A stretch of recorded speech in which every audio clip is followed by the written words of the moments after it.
Yo, what up, Toshi here. So, I'm finally back at home, and today we're going to be talking about Robin, the upcoming Harmony character. Now, we're going back to the old roots here, because first of all, I don't know if any of you know, maybe some of you don't know, maybe some of you do know. However, has pretty much recently stated that they don't really care about anyone talking about leaked content. I can't believe it took this company this long to say this. I can't believe it took them this long to say they don't care because it makes them money, because it gives the game more exposure, because it keeps people interested long term. I can't believe it took the company this long to actually just say that. Anyways, we're going to be talking about Robin today and exactly what she provides to the Harmony path. Now, do keep in mind, Robin compared to the other characters, I mean, let's be real, right? Every other character in the Harmony path kind of covers bases for what the path needs a character to do, and Robin coming into the path just means she's just going to power creep. I mean, that's kind of all it really is right now. I can't imagine this character doing anything that's unique to the Harmony path right now, but we'll talk about a few things as what comes to mind, what the path could use from a Harmony character. Again, I don't know what the path could use at this point because it covers every single base right now. Oh yeah, as for her design, because I guess we haven't done this type of video in a very long time, I think her design is really nice. She looks really cute. Jinglu is not a Harmony character, is she? So I have Huo in here, and she's not a Harmony character, but she functions like a Harmony character. She provides energy and attack, which is everything Harmony characters kind of already do. I mean, Yuna is the only character on the Harmony path that does provide energy, but every other character provides attack in some way, shape, or form. Ruan giving a ton of value buffs to the whole team. She's primarily really good in dot teams and dual DPS teams, but dot is going to be her specialty because she gives break effect efficiency, and gives a ton of damage boosts to the team, which means every character in the team party is going to benefit from that. And as of recently, with the Pendicani region, we now have a relic set that gives the whole team even more break effect with Ruame equipping it. So you're getting a ton of value with Ruame and dot teams.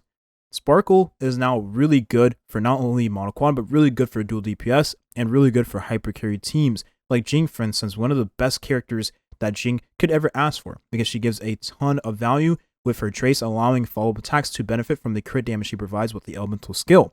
And then the further buff she gives, right? She gives so many buffs to the whole team. So the more damage dealers you have in the team party, like for instance, if you're using Topaz alongside your Jing, then you get a lot of value from Sparkle, even more, right? Because she's going to benefit, Topaz in this case, will benefit from the damage buffs and the attack percentage that is being given to the team. Bronya is just still really good, even though the release of Sparkle did make Bronya feel a little lackluster, right? Because Sparkle does everything Bronya does, but better, and gives skill points on top of that. Bronya is still a very valuable character because she gives 100% action forward, right? And then on top of that, she cleanses the ally before the ally does take their turn. So the ally is stunned, frozen, or any of the above. You don't have a character like Huo in the team party. She's just very valuable. And right, you can't really use Sparkle with Bailu because Bailu doesn't have a cleanse, whereas you can use Bronya with Bailu because she has a cleanse. And I think that's going to make Bronya stand the test of time going forward because that cleanse is just so valuable for many teams. And then Huo, as I said before, is a character that just gives a ton of value with the attack and energy she gives with ultimate, right? 40% attack, 20% of the character's max energy, which for characters like Argenti that has a ton of energy, right? Second charge for his ultimate is going to get a lot of value from characters like Huo. Now, what could Robin do that is different from all the other characters in the Harmony path? There is one thing that comes to mind that we don't have right now that would be pretty busted, but it would have to be tied to the character's ultimate because, well, if you put this on elemental skill like Sparkle and Bronya, you see where I'm going with this, it'd be way too strong unless you were to slightly tweak it a little bit. So Ruan is really good for dot teams. That is her best in slot team as of right now. Sparkle is really good for Mono Quantum. That is her best in slot team as of right now. But Sparkle is really good for every character in general, especially characters with follow-up attacks. Bronya is just really good for any character. She's like the universal character here, except she's not good with follow-up characters. However, she still does provide those characters, right, with the 100% action forward readiness, right? For characters like Jing, you're able to get an elemental skill in, which gives Lightning Lord additional stacks, but it's not going to matter as much if you don't have Eidolon 6 on your Bronya, which a lot of you don't have, right? And then Ting Yun gives energy and attack and a lot of damage boost to the damage dealers she chooses to buff up, which means she's really good for hypercarry teams. But we are missing a Harmony character for a specific team comp in the game, and that team is going to be the follow-up team. That's the only team I haven't mentioned of having a best in slot quote-unquote character for the team, right? For Dot, you have Ruan Mei. for Quantum, you have Sparkle, and for Hypercarry, you have characters like Bronya and Sparkle. I mean, Bronya is still the queen of Hypercarry teams, but Sparkle isn't really that far off. And going forward to future, we'll need a character for the follow-up team. And Hypercarry isn't necessarily its own team comp, it's just a team comp consisting of 2 Harmony characters or 1 Harmony character, 1 Nihility, so on and so forth. So for follow-up to not have a character that is primarily focused around buffing up that specific team means that Robin most likely will be that character. And I imagine that character being able to give action forward. Because as we talked about in the Yukong video, if your character doesn't have a speed boosting or action manipulation in their kit, then that character is going to be essentially bad in the same path of Harmony characters. Because every other character in the Harmony path just gives a lot of value with that speed, action manipulation mechanic that they have in their kits. So Robin, I expect to give action forward boosting to the team, which would be very valuable, right? We don't have a character that does that currently. So that'll make her leagues above Sparkle and Bronya in specific teams like the follow-up team. And every character in that team gives a follow-up boost to Topaz, which means that Topaz is going to increase the action forward of Numby more consistently. So you're giving a ton more damage because not only you're taking more turns, right? So those characters will take more turns, deal more damage.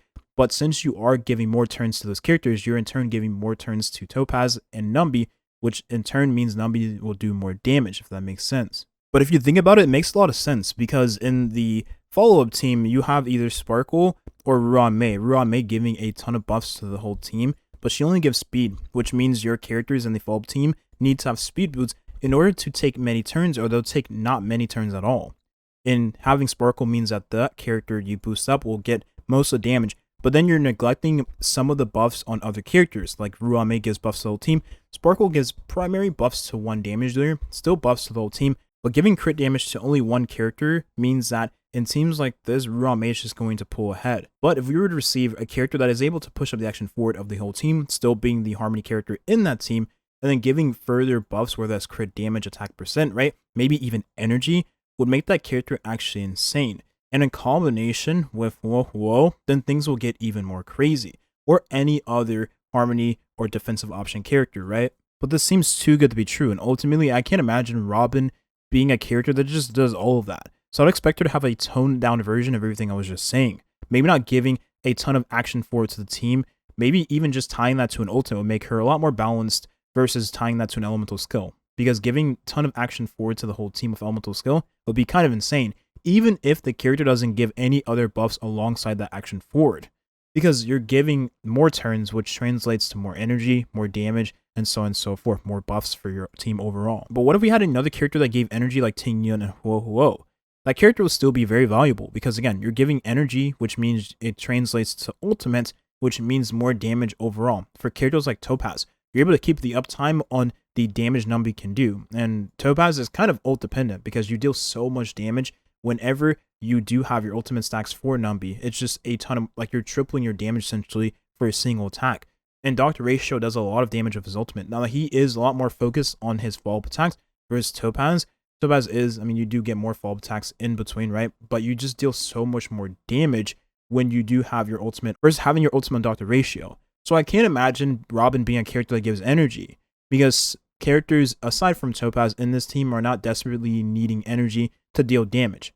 So having a character give action forward seems like the best scenario for this team overall. So there you have it. That's going to be the video here. We're going to continue doing videos like this going forward.